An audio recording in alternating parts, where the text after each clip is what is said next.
내 이름은 민수야. 지금 나눌 이야기는 몇 년 전 내가 대학생이던 시절 여름방학 때 있었던 일이야.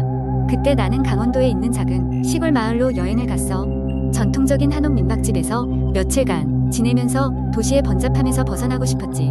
마을은 산 중턱에 위치해 있어서 공기도 맑고 경치도 매우 아름다웠어. 도착한 첫날 마을 주민들은 매우 친절하게 나를 맞이해 주었고, 특히 민박집 주인 할머니는 집밥으로 정성껏 나를 대접해 주셨어.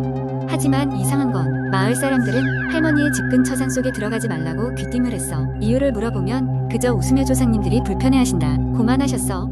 하지만 나는 호기심이 많은 젊은이였고 산속에서의 모험이 굉장히 매력적으로 느껴졌어. 그래서 어느 날 오후 혼자 산책을 나가 산길로 접어들었어. 처음에는 평범한 숲길이었어. 새들의 지저귐과 바람 소리가 조화롭게 어우러져 정말 평화로웠어. 하지만 점점 깊숙이 들어갈수록 공기가 무겁게 느껴지고 주위는 점차 어두워졌어. 그런데 한참 걷다 보니 나무 사이로 오래된 폐가가 보였어. 창문은 깨져 있었고 벽 곳곳에는 금이가 있었지만 나는 그곳을 더 탐험해보고 싶었어. 폐가에 들어선 순간 싸늘한 기운이 온몸을 감싸는 듯했어. 마치 누군가가 나를 지켜보고 있는 것 같은 느낌이 들었지. 나는 호주머니에서 손전등을 꺼내 주위를 비췄어. 폐가는 오랜 세월 방치된 것처럼 보였고 거미줄과 먼지가 가득했어. 그런데 갑자기 바닥에서 발자국 소리가 들리는 거야. 나는 깜짝 놀라 소리가 난 위치로 손전등을 비춰봤지만 아무것도 보이지 않았어. 불안한 마음에 발걸음을 돌렸는데 등 뒤에서 한 소녀의 웃음소리가 들렸어. 그 소리가 너무 선명하고 가까워서 순간 얼어붙었어. 다시 손전등을 돌려 비춰봤지만 여전히 아무것도 보이지 않았어. 그 순간 내 어깨를 누군가가 툭 쳤어. 감전된 듯 놀라 뒤를 헛돌아봤지만 그곳엔 아무도 없었어. 더 이상 그곳에 있을 수 없다는 생각에 서둘러 밖으로 나왔어. 폐가를 벗어나자마자 기분이 나아졌고 집으로 향했지. 민박집에 도착했을 때는 이미 해가 지고 어둠이 깔리기 시작했어. 그날 밤 침대에 누웠지만 쉽게 잠들 수가 없었어. 머릿속에 계속해서 그 소녀의 웃음소리와 폐가에 싸늘한 기운이 남아있었거든. 설상가상으로 창문 밖에서 계속 누군가의 발자국 소리가 들려왔어. 나는 용기를 내어 창문을 열어봤지만 그곳엔 아무것도 없었어. 다음날 아침 마을 사람들에게 어제 일에 대해 이야기하자 그들은 굉장히 심각한 얼굴로 이야기를 들어줬어. 그리고 주인 할머니는 조용히 내게 한 이야기를 들려줬어. 오래전 그 폐가에는 어린 소녀가 살았다고 해. 하지만 어느 날 실종되었고 아무도 그녀를 찾지 못했어. 마을 사람들은 그녀의 영혼이 아직도 그곳에 머물고 있다고 믿고 있었던 거야. 그 이야기를 듣고 나는 등골이 오싹해졌어. 내 경험이 단순한 착각이 아니었을지도 모른다는 생각에 급히 짐을 꾸렸어. 그리고 바로 그날 마을을 떠났지. 돌아오는 길에 나는 다시는 그 마을에 가지 않겠다고 다짐했어. 몇 년이 지난 지금도 가끔씩 그날의 기억이 생생히 떠올라. 그 소녀는 아직도 그곳 폐가에 머물고 있을까? 아니면 다른 누군가에게 자신의 존재를 알리려고 할까? 나처럼 말이야. 이 글을 읽는 당신도 조심하길 바라. 때로는 호기심이 불러온 공포가 우리가 상상하는 것보다 훨씬 가까이에 있을지도 모르니까. 두 번째 이야기물론입니다. 이 이야기는 평범한 대학생 민수가 겪은 미스터리한 경험에 관한 것입니다. 민수는 서울에서 평범한 대학 생활을 보내고 있었다. 학업과 과제, 그리고 아르바이트로 매일이 분주했지만 그에게는 특별한 취미가 있었다. 그것은 바로 인터넷을 통해 각종 공포 게시판을 뒤지는 것이었다. 때로는 무섭기도 했지만 현실의 스트레스를 잊게 해주는 탈출구 같았다. 어느 날 민수는 평소처럼 인터넷을 서핑하다가 잊혀진 공간이라는 제목의 오래된 게시물을 발견했다. 게시물은 아주 낡았고 마지막 댓글은 몇 년 전이었다. 글쓴이는 자신이 어린 시절 자주 가던 시골 마을의 낡은 폐가에 관한 이야기와 그곳에서 있었던 이상한 경험들을 담고 있었다. 내용은 으스스했지만 민수는 그 사연에 빠져들었다. 폐가에서 들려오는 정체불명의 소리와 정체를 알 수 없는 존재들이 나타나는 묘사는 기묘하면서도 매혹적이었다. 민수는 게시물의 마지막 부분에서 깜짝 놀라고 말았다. 글쓴이는 폐가가 있는 마을 좌표를 상세히 적어두었다. 호기심이 많은 민수는 이것이 단순한 허구라기보다는 실존하는 장소일 수도 있다는 생각에 흥미를 느꼈다. 마침 그는 다음 주말에 특별한 계획이 없었기에 친구들과 함께 그 좌표를 찾아가기로 했다. 시간은 금방 흘러 주말이 되었고 민수와 친구 3명은 차를 타고 그 좌표를 향해 떠났다. 그들은 시골 마을에 도착하였고 GPS가 가리키는 방향으로 깊은 산속으로 들어갔다. 주변은 짙은 안개와 함께 서늘한 바람이 불어와 으스스한 분위기를 자아냈다. 그리고 마침내 그들은 낡고 커다란 폐가를 발견했다. 폐가는 세월의 흔적이 고스란히 남아있었다. 벽의 페인트는 벗겨지고 창문은 깨져 있었으며 문은 삐걱거리며 열렸다. 민수와 친구들은 손전등을 켜고는 조심스럽게 내부로 들어갔다. 방 안에는 먼지가 가득했고 오래된 가구들이 군데군데 놓여있었다. 익숙하지 않은 기운이 감돌았다. 그들은 둘러보며 사진도 찍고 영상을 찍기로 했다. 그러던 중 무언가를 발견했다. 지하로 통하는 문이 살짝 열려 있었다. 민수는 오싹한 느낌을 받았지만 친구들은 호기심에 못 이겨 지하로 내려가자고 제안했다. 결국 모든 친구들이 동의하여 지하로 향했다. 앞서거니 뒤서거니 해서 좁고 어두운 계단을 따라 내려갔다. 지하는 어둡고 습기가 가득했다. 그곳은 마치 시간에 갇혀 있는 것처럼 느껴졌다. 갑자기 방끝에서 이상한 소리가 들리기 시작했다.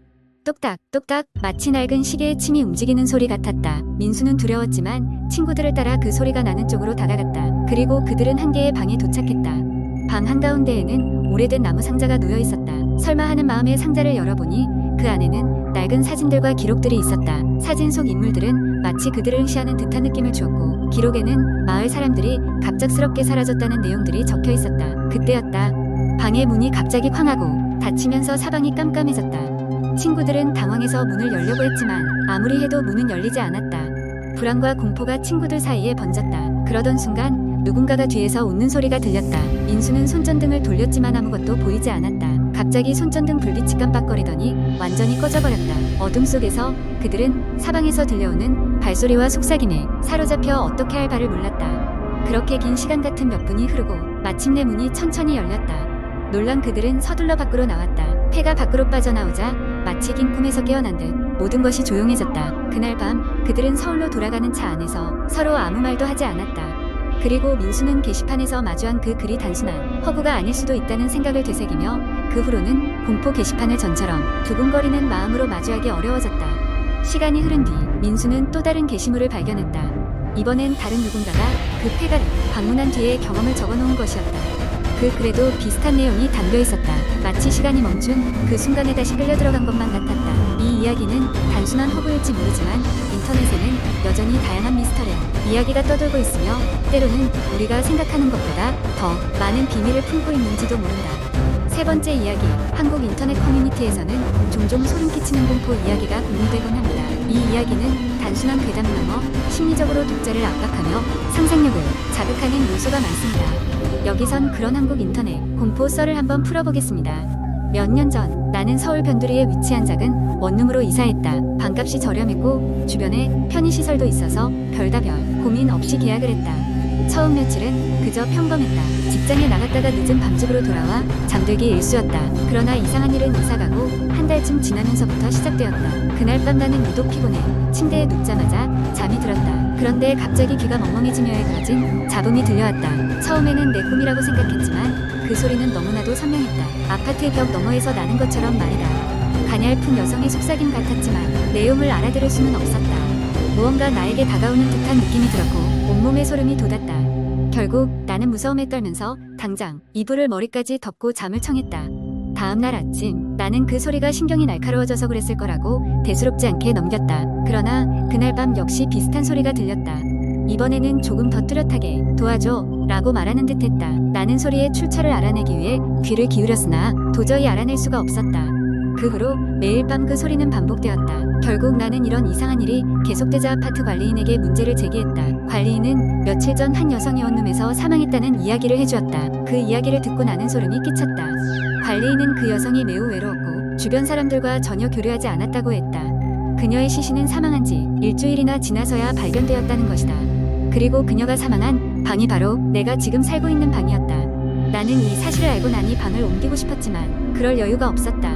그저 무시하고 지나가려고 노력했다. 그러나 그날 밤 소리는 더욱 강렬하게 들려왔다. 이번에는 여자뿐만 아니라 남자의 목소리도 섞여 있었다. 둘은 마치 격렬한 논쟁을 벌이는 것처럼 들렸다.